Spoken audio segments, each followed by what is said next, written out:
Assalamu alaikum dear students, I'm your teacher Usama and this is our journey of online lectures of class first year physics. We start it from the chapter 6 fluid dynamics.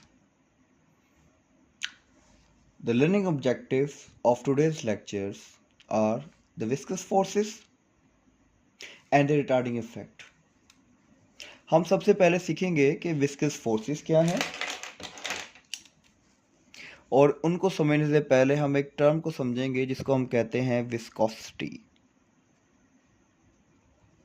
पहले हम इसको समझेंगे the term viscosity कि viscosity क्या है, फिर हम viscous forces को समझने के काबिल होंगे एंड देयर रिटार्डिंग इफेक्ट। और हम ये देखेंगे कि जब कोई भी बॉडी किसी भी फ्लूइड से पास आउट करता है तो ये विस्कस फोर्सेस उस बॉडी की जो उस फ्लूइड में से पास आउट कर रहा है उसकी स्पीड को लिमिटाइज करते हैं। ऐसा क्यों होता है ये हम आज स्टडी करेंगे। नंबर 2 पर हम ड्राइव करेंगे expression for the terminal velocity by the Stokes law. और आज के लेक्चर में हम इन तमाम लर्निंग ऑब्जेक्टिव्स को कवर करेंगे। तो सबसे पहले हम सीखेंगे what is a fluid. Dear students, any substance the substance that can flow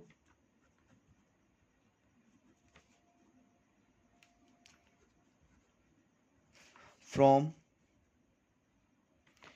one point or place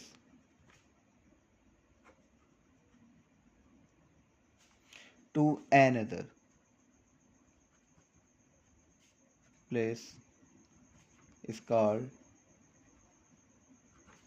fluid। अब एग्जाम्पल के तौर पे liquids and gases can easily flow from one place to another, so they both are included in the fluid। अब fluid के बाद जब हम fluid को समझ चुके हैं the substances that can flow from one place और point to the other place are called fluids, इसमें लिक्विड और गैसेस आती हैं। तो अब हम आते हैं टर्म विस्कोसिटी की तरफ कि विस्कोसिटी क्या है। अगर मैं 3 लफ्ज़ों में विस्कोसिटी को डिफाइन करना चाहूँ तो ये होता है फ्रिक्शन इन फ्लूइड्स।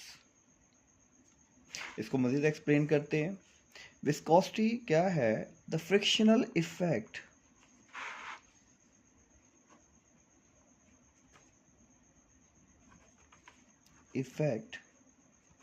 between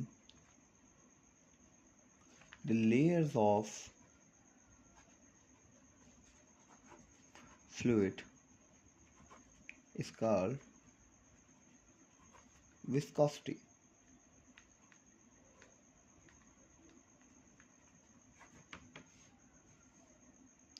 सिंपल वर्ड्स में हम ये बात कह सकते हैं कि हमने अपनी रोज़मर्रा की ज़िंदगी में काफ़ी ज़्यादा ऐसे फ्लूइड्स को ऑब्ज़र्व किया है कि जब हम उनको देखते हैं तो कुछ फ्लूइड्स ऐसे हैं जो इजीली फ्लो कर सकते हैं जस्ट लाइक वाटर, और कुछ फ्लूइड इतने थिक होते हैं कि बहुत ज़्यादा स्लोली जो है वो फ्लो करते हैं just like honey and Tor.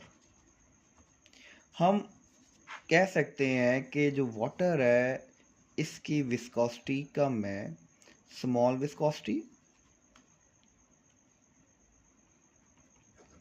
और कम विस्कोसिटी की वजह से, कम फ्रिक्शनल इफेक्ट्स की वजह से ये इजीली क्या कर सकता है? फ्लो कर सकता है, कैन इजीली फ्लो। और जब हम हनी की बात करते हैं तो हनी में जो फ्रिक्शनल इफेक्ट है बिटवीन इट्स लेयर वो बहुत ज़्यादा है। तो हम कह सकते हैं the honey has high viscosity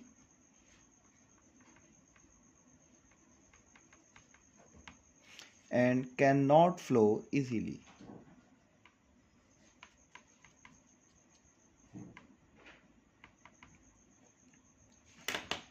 तो अगर अभी हम देखें तो हमने बात की और विस्कोसिटी को समझा कि कुछ फ्लूइड्स जस्ट लाइक वाटर ऐसे जिनकी विस्कोसिटी बहुत ज़्यादा स्मॉल है और ये इजीली फ्लो कर सकते हैं, just like can easily flow.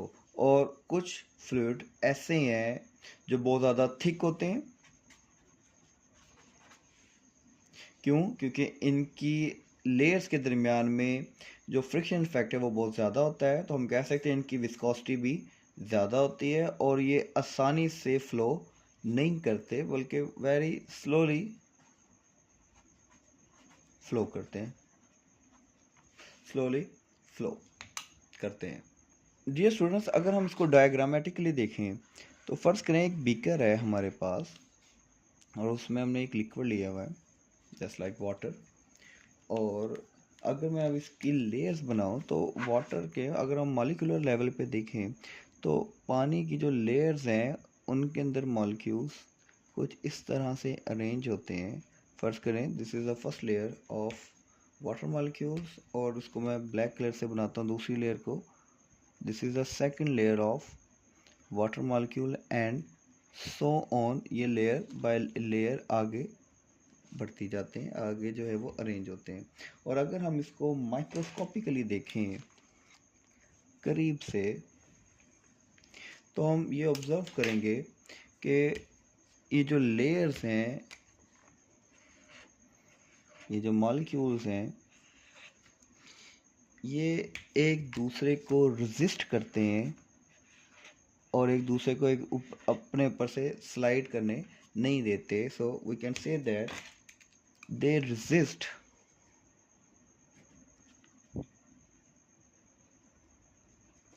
to slide over each other.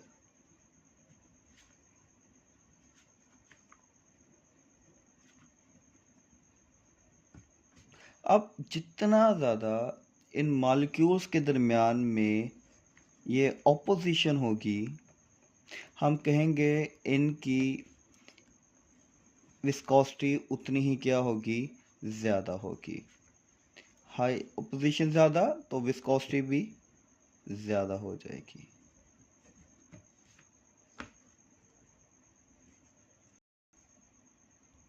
अब विस्कोसिटी को अच्छे से समझने के बाद हम सीखेंगे और समझेंगे ड्रैग फोर्स के कंसेप्ट को कि ड्रैग फोर्सेस क्या हैं।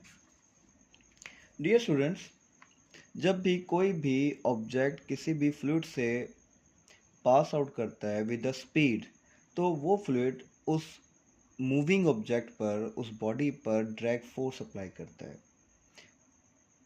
जब उसकी डेफिनेशन लिखते हैं फिर आगे समझते हैं। An object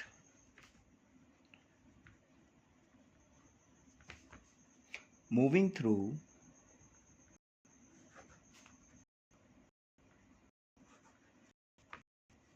a fluid experiences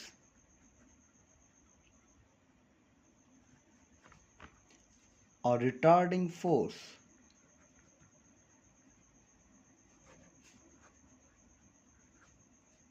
which is called drag force.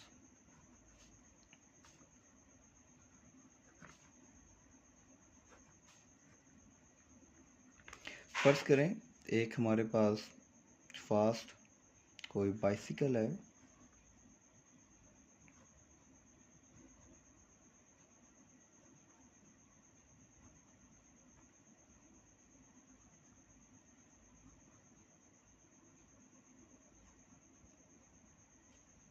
और उसके ऊपर एक साइकिलिस्ट बैठा हुआ है और वो मूव कर रहा है किसी भी फ्लूइड से।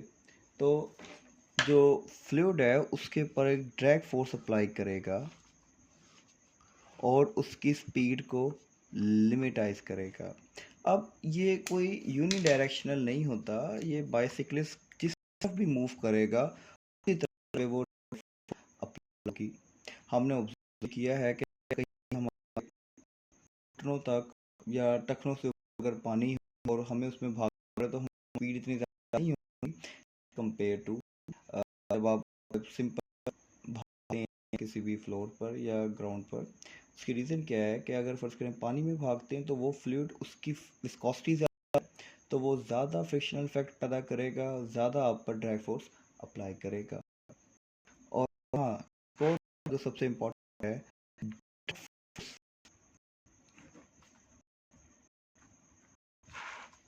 लिमिट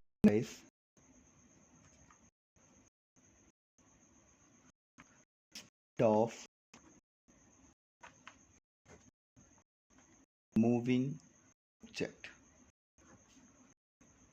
हम ये ऑब्जर्व करें कि कई हमारे जितने भी फास्ट मूविंग कार्स हैं उनकी एक लिमिटेड स्पीड है, वो एक स्पीड लिमिटेड, एक मैक्सिमम स्पीड से आगे नहीं बढ़ पाती। उसकी रीज़न क्या है कि जैसे जैसे स्पीड बढ़ती जाएगी ड्रैग फोर्स भी बढ़ती जाती है, और ड्रैग फोर्स के बढ़े एक लिमिट आ जाती है कि जिस अब वो मूविंग ऑब्जेक्ट है, वो कोई भी फास्ट मूविंग कार है, वो इससे मज़ीद स्पीड गेन नहीं कर सकती, क्योंकि जैसे जैसे उसकी स्पीड बढ़ेगी वैसे वैसे ही, जैसे ये इसकी गाड़ी की स्पीड बढ़ती जाएगी वैसे वैसे ही क्या होगा, ड्रैग फोर्स भी बढ़ती जाएगी और इसकी स्पीड को लिमिटाइज कर देगी। डियर स्टूडेंट्स, अब हम अच्छे से जानते हैं कि विस्कोसिटी क्या है। उससे पहले फ्लूइड किन्हें कहते हैं? Anything that can flow from one place to another. इसके अंदर गैसेज और लिक्विड्स दोनों ही शामिल हैं। विस्कोसिटी क्या है? The frictional effects between the layers of fluid, जैसे हम यहाँ देख सकते हैं, frictional effects between the layer of fluid. और डिफरेंट लिक्विड्स की डिफरेंट विस्कोसिटी है, जस्ट लाइक वाटर। इसकी फ्रिक्शनल इफेक्ट कम है between the layer of its molecules, तो इसकी विस्कोसिटी कम है और ये इजीली फ्लो कर सकता है। कुछ लिक्विड्स जो थिक होते हैं, जस्ट लाइक हनी एंड टार, उनकी विस्कोसिटी ज़्यादा है क्योंकि उनके मॉलिक्यूल्स के लेयर्स के दरमियान में जो फ्रिक्शनल इफेक्ट है वो ज़्यादा है, so they can not easily flow, और वो स्लोली फ्लो करते हैं क्योंकि इनकी विस्कोसिटी ज़्यादा है। फिर हमने पढ़ा, जैसे ये लेयर्स हमने देखी, फिर हमने ड्रैग फोर्स के कंसेप्ट को समझा कि कोई भी ऑब्जेक्ट अगर किसी भी फ्लूइड से पास आउट करेगा तो वो फ्लूइड उसके ऊपर ड्रैग फोर्स अप्लाई करेगा। वो ड्रैग फोर्स उस बॉडी को की स्पीड को लिमिटाइज करेगा। जैसे हम बाइसिकल या मोटरसाइकिल पे जब चलाते हैं, आप कभी गौर कीजिएगा, अगर आप गाड़ी में जा रहे हैं तो थोड़ा सा हाथ बाहर निकालें और सेफ्टी को हमेशा मद्देनज़र रखें, तो आप देखेंगे कि जो एयर का ड्रैग होगा वो आपके हाथ को पीछे की तरफ धकेलेगा। क्यों? क्योंकि जैसे जैसे आपकी स्पीड बढ़ती जाती है एयर ड्रैग भी, या जो ड्रैग फोर्स है वो भी बढ़ता जाता है, और आप जिस डायरेक्शन में मूव कर रहे हैं ड्रैग फोर्स हमेशा उसकी ऑपोजिट डायरेक्शन में जो है वो अप्लाई होगा। तो हम यहाँ पे इसकी डायरेक्शन को भी देख लेते हैं। Drag force always in the always applied by fluid in opposite direction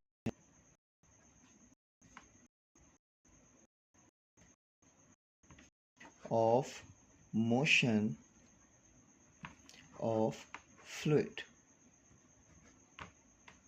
यहाँ तक कोई मुश्किल हो?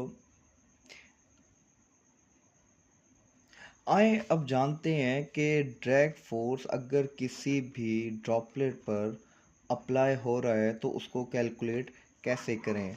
How to calculate a drag force, how to measure the drag force applied on a body, just like a droplet, spherical droplet of water or a liquid that is moving within the fluid। Dear student, drag force को major करने के लिए हम मदद लेते हैं Stokes law की। फर्ज करें एक स्फेरिकल बॉडी है जिसका रेडियस r है, अगर हम देखें और वो किसी भी फ्लूइड से मूव कर रहा है, जस्ट लाइक अगर ये नीचे की तरफ मूव कर रहा है, मूविंग डाउनवर्ड, तो यहाँ जो फ्लूइड होगा वो क्या होगी, एयर, और एयर इसकी ऑपोजिट डायरेक्शन में इस पर क्या करेगी, एयर ड्रैग अप्लाई करेगी। फर्स्ट करें जो हमारे जो स्फीयर है या ड्रॉपलेट है उसकी वेलोसिटी v है जिससे वो नीचे की तरफ मूव कर रहा है, तो उस पर लगने वाला जो ड्रैग फोर्स होगा Fd, वो हम कैसे कैलकुलेट करेंगे। और याद रखें एक बात जो हम यहाँ पे डिस्कस नहीं कर पाए, डियर स्टूडेंट्स, हम विस्कोसिटी को ग्रीक लेटर ईटा से जाहिर करते हैं। This is the symbol of viscosity. तो फ़र्ज़ करें यहाँ जो एयर है उसकी जो विस्कोसिटी है वो ईटा है, जो स्फीयर है उसका रेडियस आर है, वो v वेलोसिटी से स्लोली डाउनवर्ड मूव कर रहा है और एयर ड्रैग उसकी ऑपोजिट डायरेक्शन में उस पर अप्लाई हो रहा है। तो अकॉर्डिंग टू स्टोक्स लॉ, तो जो उस पर ड्रैग फोर्स लगेगी वो इक्वल होगी 6 पाई eta, which is the viscosity of the fluid through which the droplet is moving, which is the air, eta r, the radius of the sphere, and v, it is the terminal velocity of the droplet through which it is moving downward against the air drag। तो हम इसके मदद से drag force को calculate कर सकते हैं। Dear student, यहाँ पे एक पॉइंट आता है जिसको आपने समझना और ये इंतहाई ज़रूरी है। अबाउट, हमने देखा और हमने स्टडी किया कि जो फ्लूइड्स हैं, फ्लूइड्स में दोनों ही चीज़ें आती हैं, लिक्विड्स एंड गैसेस। तो एक बिहेवियर को हमेशा जहन में रखिएगा, with the rise in temperature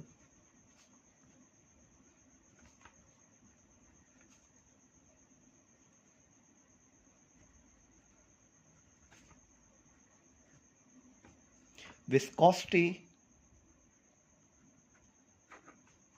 of liquid decreases। जैसे जैसे टेम्परेचर बढ़ता जाएगा लिक्विड की विस्कोसिटी कम से कम होती जाएगी। But in the case of gases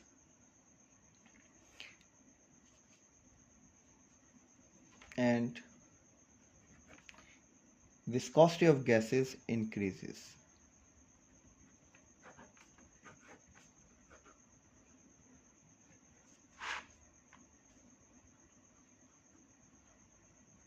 अब अगर हम यहाँ देखें तो फ्लूइड में दोनों ही चीज़ें आती हैं, लिक्विड्स भी और गैसेस भी। मगर यहाँ पे हम इनका अगर बिहेवियर को स्टडी करें तो देख रहे हैं, ऑब्जर्व कर रहे हैं, जैसे जैसे टेम्परेचर बढ़ता जा रहा है, with the rise in temperature जो विस्कोसिटी है लिक्विड की वो डिक्रीज हो जाती है, कम होती जाती है। But in case of gases the viscosity of gases increases. अब ये क्यों बढ़ जाती है, गैसेस की विस्कोसिटी टेम्परेचर के बढ़ने से क्यों बढ़ जाती है? क्योंकि जैसे टेम्परेचर बढ़ता है और टेम्परेचर डायरेक्टली प्रोपोर्शनल होता है काइनेटिक एनर्जी के, जो गैस मॉलिक्यूल्स हैं विच कैन फ्रीली मूव, उनकी काइनेटिक एनर्जी बढ़ जाती है। और वो जिस वेसल में मौजूद होते हैं, जिस कंटेनर में, जब उनकी काइनेटिक एनर्जी बढ़ जाएगी, जैसे अगर आप देखें तो इनकी कोलिजन बढ़ जाएगी। और कोलिजन यहाँ पे जो काम करेगी वो सेम करेगी जो अभी हम बात कर रहे थे, द फ्रिक्शनल इफेक्ट। और जैसे काइनेटिक एनर्जी बढ़ेगी, कोलिजन बढ़ जाएंगी, इनका फ्रिक्शनल इफेक्ट बढ़ जाएगा, जिससे क्या होगा, राइज और increase in viscosity. So we can say that with the rise in temperature, viscosity of liquid decreases, and in case of gases, the viscosity of gases increases due to increase in the kinetic energy with increase in temperature, and the kinetic energy के बढ़ने से इनकी collisions बढ़ जाएंगी, और collision के बढ़ने से इनकी फ्रिक्शनल इफेक्ट बढ़ जाएगा, जिससे हम कह सकते हैं कि इनकी विस्कोसिटी इंक्रीज कर जाएगी in case of gases. Temperature के बढ़ने से लिक्विड की विस्कोसिटी कम होती है और गैसेस की विस्कोसिटी ज़्यादा होती है। सो डियर स्टूडेंट्स, मैं उम्मीद करता हूँ अपने लेक्चर के फर्स्ट पार्ट में, पार्ट 1 ऑफ फर्स्ट लेक्चर, इसमें हमने अच्छे से सीखा कि फ्लूइड किन्हें कहते हैं, नंबर 2 विस्कोसिटी क्या है, फिर नंबर 3 ड्रैग फोर्स क्या है, और नंबर 4 इसको कैसे मेजर किया जा सके by the Stokes law, which is F drag is equal to 6 pi eta. Eta is the viscosity of fluid through which the body moving, R the radius of sphere, and V the speed of the body through which it passes through the fluid. ये चीज़ें क्या हैं? अगर इनके related कोई भी doubt हो तो आप मुझे मैसेज कर सकते हैं, मैं आपको ज़रूर उसका रिप्लाई भी करूँगा और बेहतर तरीके से समझाऊँगा।